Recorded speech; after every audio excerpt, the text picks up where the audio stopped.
Merci d'être sur la télévision Labari pour suivre le journal de ce jour, samedi 14 septembre 2024. Mesdames, Messieurs, bonsoir et bienvenue à tous. Nous débutons ce journal avec cette conférence publique qui a porté sur le civisme fiscal, rôle du citoyen, une initiative du COSNA en collaboration avec l'Union des étudiants nigériens à l'université Abdou Moumouni de Niamey. C'était hier à la place Abbé, une conférence publique suivie et résumée ici par nos reporters Adam Soumana et Nasser Seydou.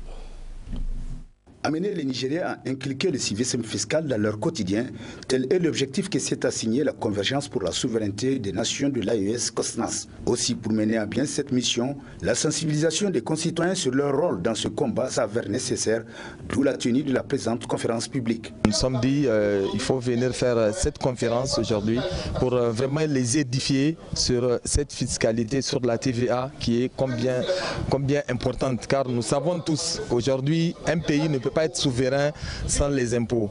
Un pays fonctionne grâce à ses impôts et nous sommes aujourd'hui pour la souveraineté nationale. Tout le combat, toute la lutte que nous menons aujourd'hui, c'est dans le cadre de la souveraineté nationale. Et pour cela, il faut que ça passe par les impôts. Parce que sans les impôts, on n'ira nulle part et on ne sera jamais souverain. La particularité aujourd'hui, c'est sur la facture certifiée, parce que quand nous faisons des achats aujourd'hui, nous payons une TVA sans le savoir. Et cette TVA aujourd'hui, c'est les commerçants qui le retiennent. Donc parce que quand tu effectues un achat aujourd'hui, on ne te donne pas la facture certifiée, ça veut dire que ça retourne automatiquement au commerçant. Mais si le commerçant te donne cette facture certifiée, automatiquement ça signale au niveau de la DGI, donc impérativement le commerçant sera obligé de reverser ça. Donc voilà un peu la particularité aujourd'hui de cette thématique. Le jour où tu dis je suis libre, à partir de cet instant, tu es habilité à te prendre en charge. Or, nous le savons, c'est dans les ressources générées à l'interne de notre État que nous sommes en train de naviguer jusqu'aujourd'hui. Alors, il est nécessaire, il est urgent, il est temps, il est important que tous les citoyens commencent à comprendre la nécessité de payer l'impôt, de quelque manière que ce soit et de la manière la plus correcte possible pour éviter les fraudes et les suppressions d'impôts qui sont le plus souvent manipulées. On est dans une situation où c'est le pays, rien que le pays. Donc c'est le moment où jamais de commencer à partir de l'université où on trouve des jeunes avec plus d'ardeur qui ont cette capacité et cette habilité et surtout cette passion de changer le monde, de booster le monde, commencer les sensibilisations à partir de l'université. Ce qui est sûr, et ici on suppose qu'il y a l'ambassadeur, chaque localité a un ambassadeur ici, donc ça peut faire élargir le message et aller rapidement. C'est ça en fait notre philosophie. Une conférence animée par des représentants de la Direction générale des impôts et des membres du COSNAS, en marge de laquelle l'un des conférenciers nous résume la pertinence de ces échanges. Ça nous a donné un cadre pour sensibiliser encore plus la population, en particulier les étudiants, sur l'importance de l'impôt. Et nous osons croire qu'à travers cette communication, nous avons compris ou bien nous avons accepté davantage que sans les impôts, la souveraineté à laquelle nous sommes en train de prétendre, cette lutte noble et patriotique qu'est en train de mener les autorités du CNSP et du gouvernement, nous avons compris que ça ne peut se faire véritablement et très vite sans les impôts et taxes. Ainsi, c'est avec une oreille attentive que les étudiants ont suivi les panélistes tout en apportant leur contribution sur la thématique. Merci Adam Soumana. Rendons-nous à présent à l'hôtel Lara du Somboulou de Niamey qui a servi de cadre hier à la cérémonie de célébration de l'héritage du Pakistan, une activité donc organisée par la représentation diplomatique de ce pays ici au Niger. C'était en présence de plusieurs invités de marque, parmi lesquels nos reporters Sakina Gazibo et Aboukar Souley. Commémorer l'héritage du père fondateur du Pakistan, Jinnah est l'événement qui réunit par la présence des Pakistanais avec à leur tête le diplomate Ali Siroye et leurs invités du jour. Une cérémonie marquée entre autres par la remise d'un cadeau symbolique au ministre de la Santé publique, le colonel-major Garba Hakimi, un geste empreinte de solidarité et de coopération entre les deux pays. Dans son adresse à l'assistance, le diplomate pakistanais a retracé les grands moments de l'histoire de son pays et son père fondateur. Le courage moral ont façonné le destin de millions de personnes. Son engagement indéfectible envers la cause du Pakistan est peut-être mieux capturé par les mots de l'historien célèbre Stanley Wolbach qui a écrit « Peu d'individus modifient de manière signifiante le cours de l'histoire. Encore moins modifient la carte du monde. Presque personne ne peut être crédité de la création d'une nation. Mohamed Ali Jinnah a fait les tours. Ces mots reflètent l'impact monumental de Jinnah, non seulement sur le sous-continent, mais aussi sur la carte du monde. Sa lutte n'était pas simplement pour un morceau de terre, mais pour la création d'une nation où la justice, l'égalité et la liberté seraient les fondements de la société. Malgré les immenses défis auxquels il a été confronté, son leadership et sa détermination ont culminé avec la naissance du Pakistan en 1947. Une patrie où les musulmans pourraient vivre avec dignité et selon leurs promesses. L'ambassadeur Ali Siroye s'est ensuite apaisanti sur les moments douloureux de la guerre indo-pakistanaise de 1965. La guerre entre l'Inde et le Pakistan de 1965 a été un moment critique de notre histoire. Lorsque le Pakistan a été mis à l'épreuve par une agression extérieure, bien que numériquement inférieure, les forces armées pakistanaises ont répondu avec un héroïsme remarquable. Les experts militaires internationaux ont reconnu la résistance exceptionnelle du Pakistan pendant ce conflit. L'armée pakistanaise a combattu courageusement et a réussi à tenir bon face à un adversaire bien plus grand. La guerre a démontré la discipline et la détermination des forces armées pakistanaises et elle reste un événement clé dans l'histoire militaire de l'Asie du Sud. Le diplomate pakistanais a conclu en soulignant l'importance des valeurs de paix, de coopération et de respect mutuel dans les relations internationales. Il a enfin témoigné de la bonne place qu'occupent les relations entre nos deux pays.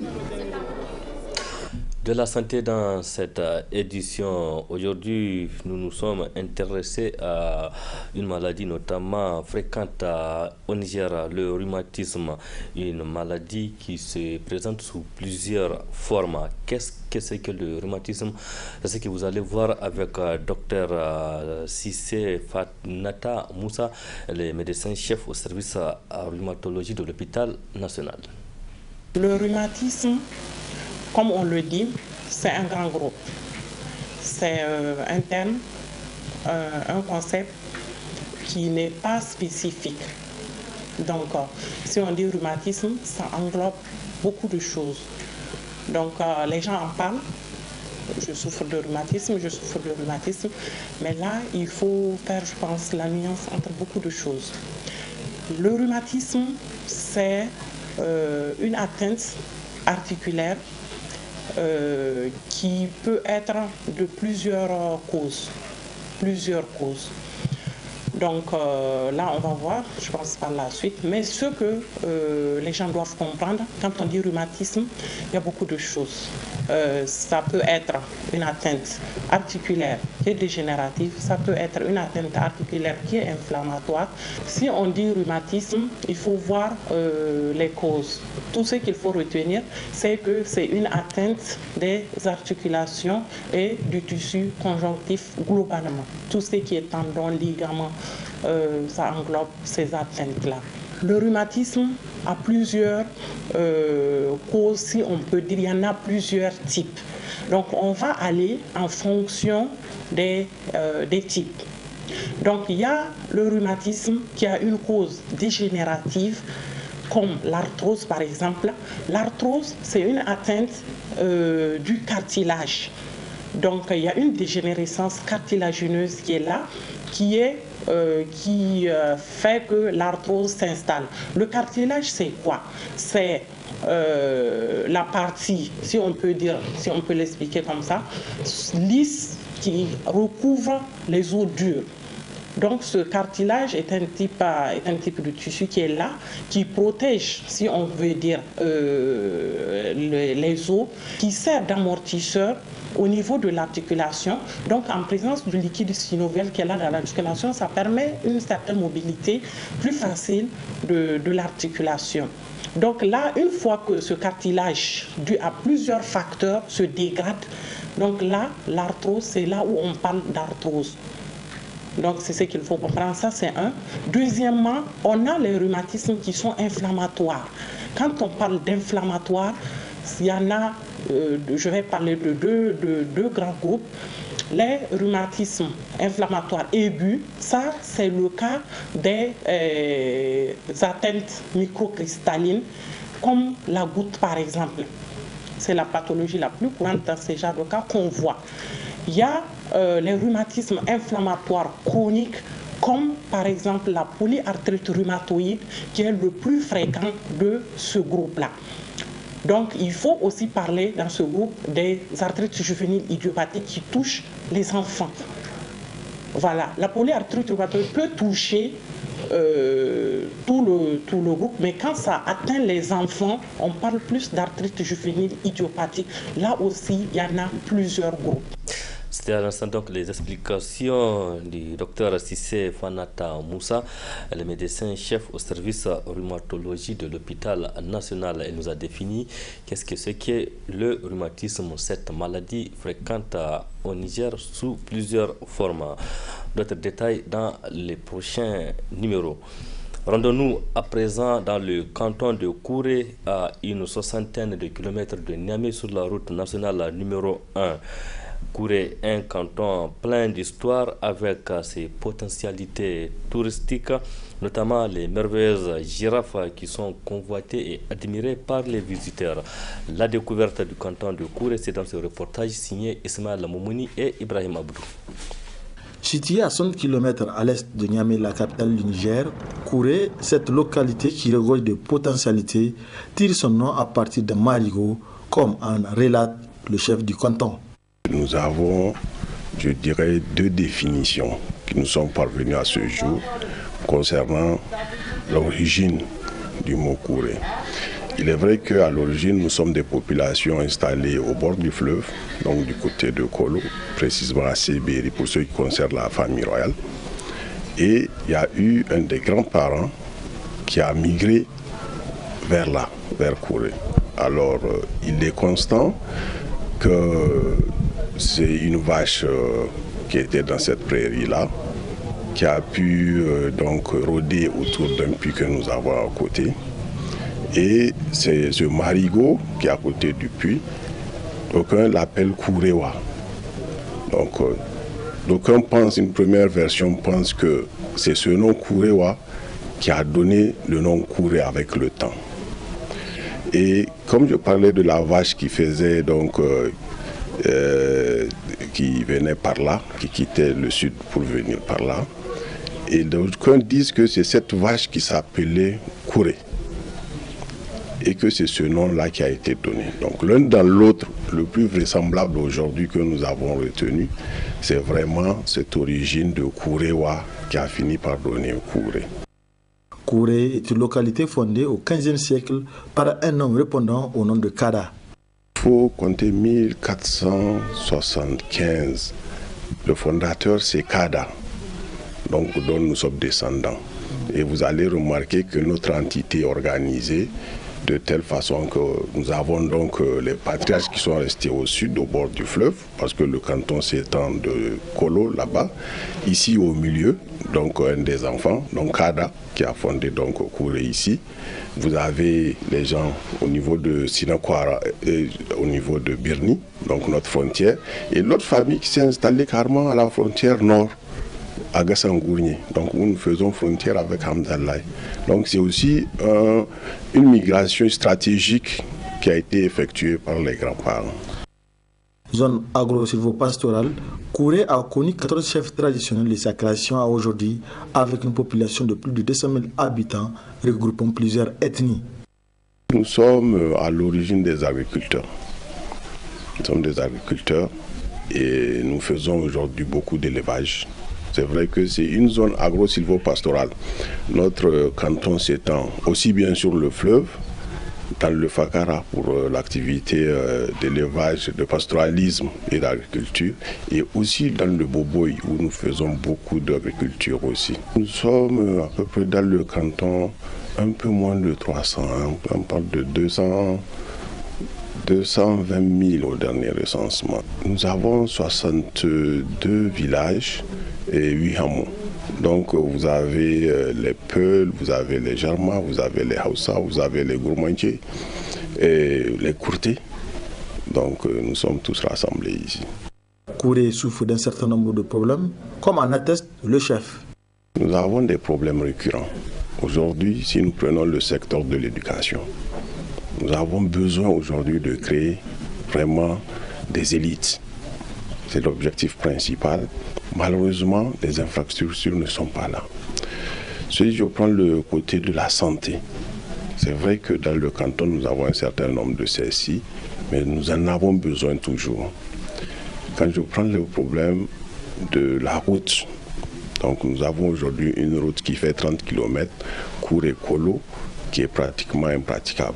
Et si nous savons que le grand marché de la zone, c'est Kolo, aujourd'hui les gens ont des difficultés à se rendre au sud pour le marché.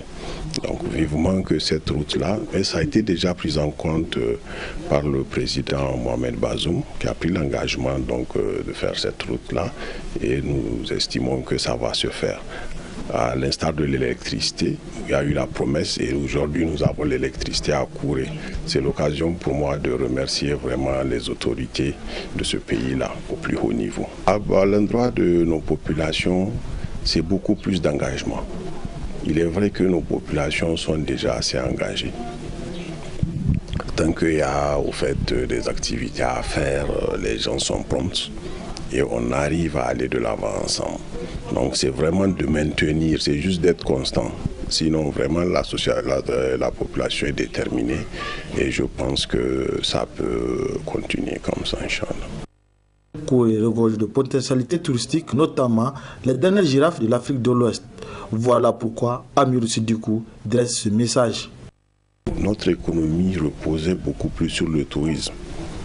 Aujourd'hui, les girafes, les gens n'arrivent pas, parce qu'il y a trop de règles, les gens n'arrivent pas à venir visiter les girafes.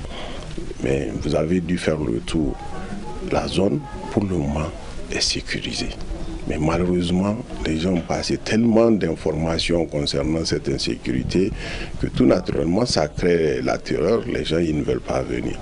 Mais c'est l'occasion pour moi d'appeler les uns et les autres, de profiter de ce tourisme de proximité-là. C'est une chance aujourd'hui pour le Nigérien d'avoir des girafes à 60 km de vos maisons. C'est une chance inouïe. En Afrique de l'Ouest, ça n'existe nulle part qu'à Kouré. Donc, veuillez profiter au maximum de ces girafes-là. Ça sera avec plaisir que les guides vont conduire les visiteurs voir ces créatures en pleine nature qui n'existent qu'au Niger, dans la sous-région. Merci Ismaël Moumouni pour cette découverte.